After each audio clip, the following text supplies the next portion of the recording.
எதுக்கு இலவசம்? நாங்கள் என்ன பிச்சைக்காரங்களா? எங்களுக்கு இலவசம் நீ எதுக்கியா கொடுக்குற? விலைவாசியை குறைச்சி கூட நாங்களே சம்பாரிச்சு வாங்கிக்குவோம். மத்திய அரசுனா ஒவ்வொருத்தையும் மத்திய அரசுன்னு போனீங்கன்னா நீ எதுக்கு இங்கே இருக்கிற? அது நீ சொன்ன மத்திய அரசை இங்கே ஆண்டுட்டு போயிடலாமே. நிதி பற்றாக்குறைன்னு சொல்கிறீங்க, வாஸ்தவம், சரி, அதெல்லாம் ஒத்துக்கிறோம். இப்போ 80 கோடி ரூபா 100 கோடி ரூபாய்க்கு கடலில் போய் பேனா வைக்கிறாங்களே, அந்த பணம்லாம் எங்கேருந்து வருது? எப்படி சொந்த பணம்? இவங்க எப்படி இப்போ விவசாயம் பண்ணாங்களா, இல்லை ஆட்டோ ஓட்டினாங்களா, இல்லை ரிச்சா எழுத்தாங்களா, மூட்டை தூக்குனாங்களா, இல்லை ஒரு கண்ட்ராக்டர் இருந்தாங்களா, ஒரு பஸ்ஸு ஓட்டினாங்களா, என்ன பண்ணாங்க? இல்லை ஒரு வாத்தியாராக இருந்திருக்காங்களா, இல்லை ஒரு இன்ஜினியராக இருந்திருக்காங்களா? அப்படியே ஒரு இன்ஜினியராக இருந்தாலும் அவங்களுக்கு எவ்வளோ வருமானம்? இப்போ 80 கோடி ரூபா 100 கோடி ரூபா வருமானம் இது பேனா வைக்கிறேங்கிறாங்களே, எப்படி இந்த பணம் அவங்களுக்கு வருது? இதெல்லாம் மக்களை ஏமாத்துறதுங்க. அரசியல்வாதிங்க அவங்க சொல்கிறது தான். மக்கள் எப்போயுமே திருந்த மாட்டாங்க. நல்லவனாக பார்த்து கொண்டு வரணும். நல்லவனாக இருந்தாங்க. இந்த கேப்டன் எவ்வளோ செஞ்சார் மக்களுக்காண்டி. ஆனால் நல்ல மனுஷன், அவரெல்லாம் கை விட்டாங்க இந்த மக்கள். நம்ம மக்களும் திருந்த மாட்டாங்க. ஆனால் அவரெல்லாம் இன்றைக்கி இருந்திருந்தாங்கன்னா இந்த தமிழ்நாடு எப்படியோ வந்திருக்கும். அப்படி ஆள்லாம் விட்டாங்க, கை நழுவ விட்டாங்க. என்ன பண்ணுறது? அதுக்கு தகுந்த மாதிரி நம்மளும் வாழ்ந்துட்டு போக வேண்டியதான். அதாவது தமிழ்நாட்டுக்கு ஒரு சாபக்கேடு இது. புரிஞ்சதுங்களா? இப்படி ஒரு ஆளுங்கள்ட்ட தான் நம்ம வாழணுங்கிறது ஒரு சாபக்கேடு ஆகி போச்சு. இவங்க சொல்கிறது தான் ராஜ்யம், இவங்க சொல்கிறது தான் எல்லாமே. இதெல்லாம் மாறணும் அப்படின்னா என்ன? மாறினா நல்லவங்க தாங்க வரணும். கேப்டன் மாதிரி ஒரு நல்ல அந்த மாதிரி ஒரு ஆட்சி வரணுங்க. அந்த மாதிரி ஆட்சினா நீங்கள் எந்த ஆட்சியை சொல்லுவீங்க? இப்போ இன்னமும் சொல்ல போனால் அவங்க பிரேமலதா அவங்க இது தலைமையிலே வரலாம். அந்த ஆட்சி ஒன்றும் தப்பே கிடையாது.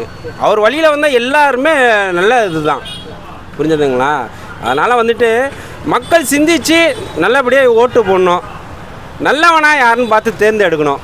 ஏன்னா இந்த 100 கோடி ரூபா முதல்ல இலவசம் எதுக்கு?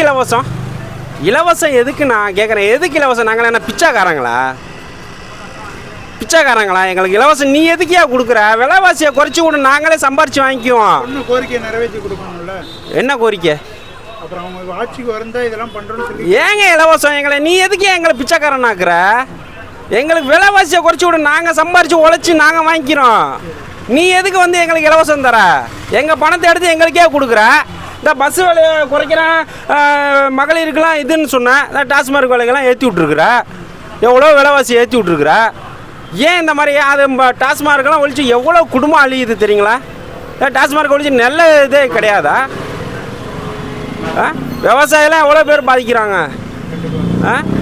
அதுக்கெல்லாம் நீ என்ன பண்ணியிருக்கிற? இந்த தூத்துக்குடி இதிலெல்லாம் வெள்ளம் வந்துச்சு, என்ன உங்களால் செய்ய முடிஞ்சு? நிவாரணங்கிற என்ன கொடுக்குற? அதான் மத்திய அரசு பணம் கொடுக்கல. என்னங்க மத்திய அரசு? அப்புறம் நீ எதுக்கு இருக்கிறீங்க?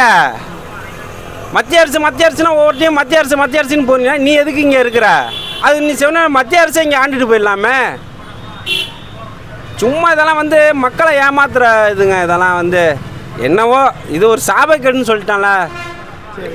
இன்னும் மக்கள் சிந்திச்சு நல்லவங்களாக பார்த்து ஓட்டு போட்டு அவங்கள வர வைக்கணுங்க. அன்னைக்கு தாங்க இந்த தமிழ்நாடு உருப்பிடும்.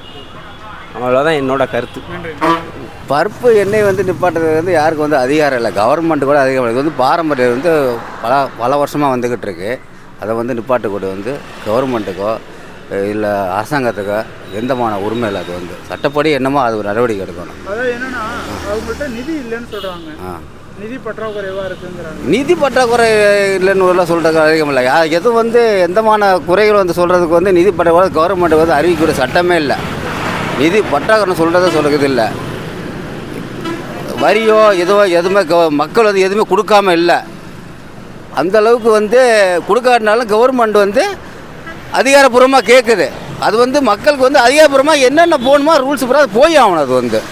அது தேக்கக்கூடிய ரூல்ஸே எந்த இதுக்கும் இல்லை. அது இன்றைக்கி ஒரு கவர்மெண்ட்டில் ஒரு வரி கட்டலையா அப்படிங்கும்போது கவர்மெண்ட்டை கேட்டு அதிகாரப்பூர்வமாக கேட்டு வாங்குறாங்க.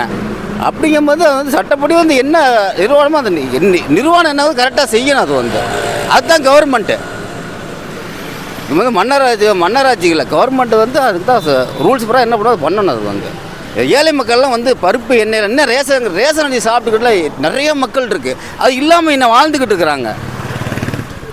ரேஷன் அரிசியை சாப்பிட்டுக்கிட்டு இன்றைக்கி நிறைய நாங்கள் கூட இன்றைக்கி நீ போய்ட்டு கூட நானும் ரேஷன் அரிசி சாப்பிட்டுக்கிட்டு தான் இருக்கேன். நான் உழைப்பாளி தான். போகிறேன், ரேஷன் தான் சாப்பிட்ருக்கோம். அதெல்லாம் நிப்பாட்டணும் மகா தவறு.